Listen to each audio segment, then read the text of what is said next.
السلام عليكم ورحمة الله وبركاته. ازيكم عاملين ايه؟ اهلا بكم في فيديو جديد من قناة علي كود برو. النهارده هنكمل شرح على اللي احنا شرحناه المرة اللي فاتت. احنا كنا واقفين اخر مرة في السيتنج وانا يعني نسيت اصلا اشرحها، سبتكم ومشيت. السيتنج اهم البلوكات اللي ممكن نستخدمها. اف تاتشنج ونحط بعدها كائن ما، ماشي. بدل بقى ما تقول الكائن ده، فانت مثلا هتقول ان الكائن ده لحظة، فانت مثلا هتقول له ده، بدل ما تقول له اف تاتشنج ابل تعمل كده، خليه نفس لون الابل اهو. نعمل كده اهو. انا دلوقتي حطيت كده اهو، اكتب لكم كده دلوقتي اهو، راح عمل سي هلو اهو. تمام. وبعدها بقى على طول دي حاجات يعني لسه هنستخدمها بعدين مش دلوقتي. في كي اف كي سبيس او اي حاجه انت عايزها اهو. عندنا كده حاجات كتير جدا.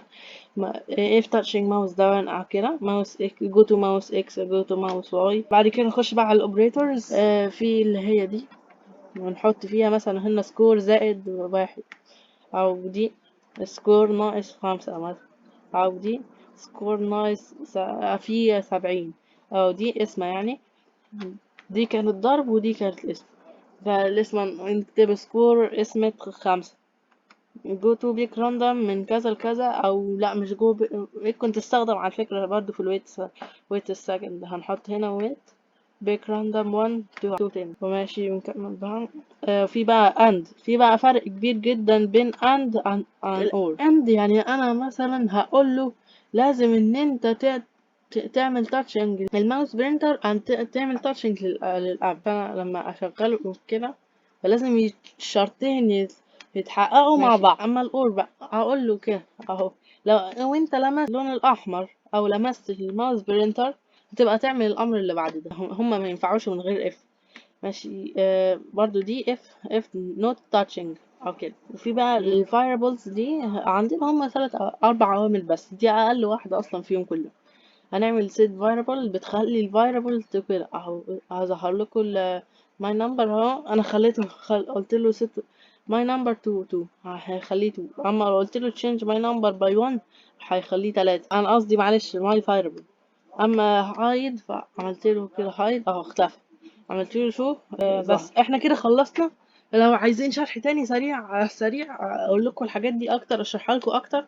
انا ممكن حسيت يعني ان انا ما قفلتش قوي في شرح الكنترول، فريبيت 10 ممكن نقول له كرر الحاجه دي 10 مرات، لكن فوريفر بقى نقول له كرر باستمرار. يعني مثلا لو انا قلبت لكم البتاع عربي اهو هتشرحوا هتفهموا دلوقتي اهو. لو انا قلبت لكم عربي هتلاقي ايه؟ كرر 10 مرات، كرر باستمرار. then و if then else.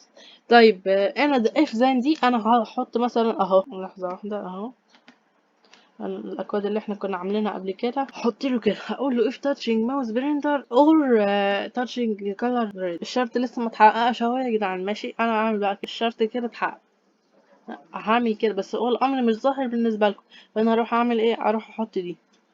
تمام كده اهو. وانا كده لمست الكائن ده هيستنى من كذا لكذا، وبعد كده ايه؟ استنى 1 ل10، وبعد كده استنوا كده اهو 10 ثواني هتلاقوا على طول اهو زاد. تمام ماشي.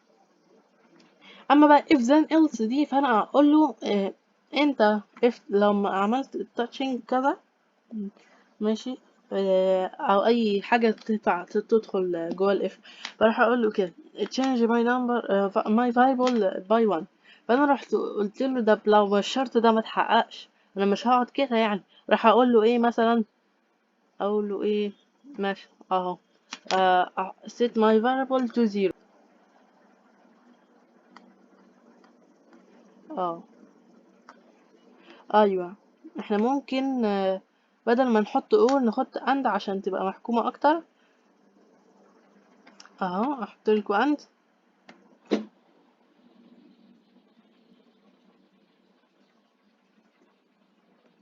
لازم يعمل الشرطين مع بعض. هو دلوقتي اهو اشتغل اهو، بصوا العداد عمال يزيد بسرعة مهولة. انا رحت شلت ايدي هتلاقيه صفر على طول. تمام ماشي كده. خلصنا من if then و if then else. wait until. wait until يعني ممكن نعمل كده wait until مثلا سكور يساوي كذا، او سكور فيه كذا كده يعني. انتظر repeat until يعني كرر حتى. دي انتظر حتى يعني دي كرر حتى يعني افضل كرر الحاجة دي لحد ما يحصل حاجة ما. wait until استنى لحد ما يحصل حاجة، وبعد كده نكتب الأكواد اللي بعدها. ماشي. stop all دي بتنهي كل حاجة، بتوقف الفلاج كليك ده اهو. يعني انا دوست عليه كده اهو، اهو عامل كده، انا رحت وقفت. دي شرحناها قبل كده كلهم. عايز نبوظ لكم سكراتش تاني؟ ممكن نروح على الايفنتس شويه نشرح رساله. ايه الفرق بقى بين هذه البلوكات؟ انا قلت له وين اي ريسيف مسج، دي مش هتنفع. هي بدايه معموله كده عشان ما ينفعش حد يتحط فوقيها، بس هي ما تنفعش من غير لما انا ابعت الرساله الاول. فانا لازم ابعت الرساله الاول عشان هي تشتغل. اهو ابعت الرساله. اوكي اهو انا بعت الرساله اهو. ده تلقى الرساله، فرحت قلت له مثلا هايد ماي بار، على طول اتمسح. قلت له بعدها تشينج، وبعد كده شو when this is right clicked او when space key pressed، دولت بيعتبروا بدايات بنستبدلهم بالفلاج كليكد. اوكي انا لسه برضو يعني ما شرحتلكوش قوي سكراتش. انا كنت بعتكم ان الفيديو الجاي هنطبق، بس انا حسيت ان انا ما وفيتش الشرح قوي، فشرحت لكم الحاجه تاني. ممكن تقولوا لي لو انتوا ما فهمتوش حاجه، يعني تكتبوا لي في التعليقات انا عشان افهمكم في الجزء الجاي. اشتركوا في قناه علي كود، وسلام.